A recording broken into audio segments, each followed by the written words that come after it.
ہمارے ہاں جو مسائل معاشرے میں پائے جاتے ہیں ان میں سے ایک مسئلہ وراثت کی عدم تقسیم ہے۔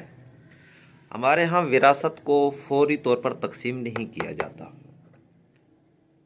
حالانکہ قرآن مجید میں جس چیز کے احکامات تفصیل سے بیان کیے گئے ہیں وہ وراثت کے مسائل ہیں۔ نماز کا حکم دیا گیا، زکوٰۃ کا حکم دیا گیا، آگے تفصیل قرآن مجید میں بیان نہیں کی گئی۔ وہ اللہ کے نبی حضرت محمد مصطفیٰ صلی اللہ علیہ وسلم نے تفصیل بتائی کہ نماز یوں پڑھنی ہے، زکوٰۃ اس طریقے سے ادا کرنی ہے۔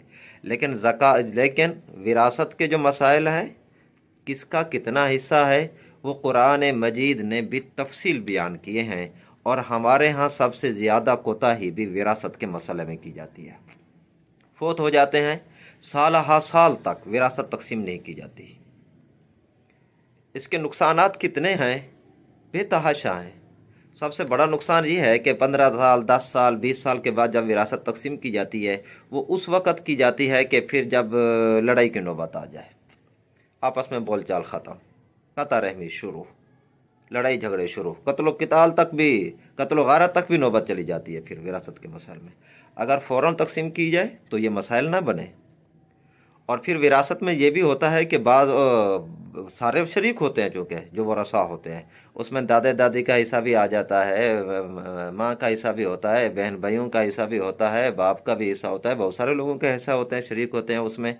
تو اس میں بعض اوقات کچھ چھوٹے ہوتے ہیں، کچھ بڑے ہوتے ہیں، تو وہ بڑے جو ہے نا وہ سانپ بن کر اس کے اوپر بیٹھ جاتے ہیں، اور وہ پھر وہ چھوٹوں کی اجازت کے بغیر مال کو خرچ کرتے رہتے ہیں، شادی بیاہ میں، نیکی کے کاموں میں بھی، مسجد میں دے دیے، مدرسے میں دے دیے، کسی غریب کو دے دیے۔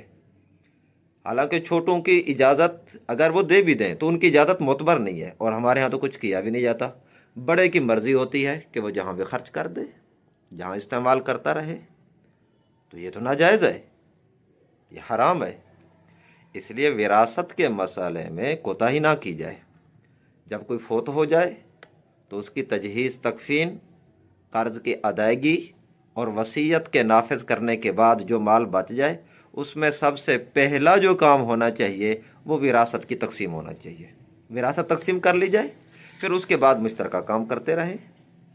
ہمارے ہاں ایک خاندان میں جو ہے نا وہ ایک اجتماعی سلسلہ چلتا ہے، تو پھر وہ اجتماعی چلتا رہے، شرکت چلتی رہے، لیکن ہر ایک کا حصہ معلوم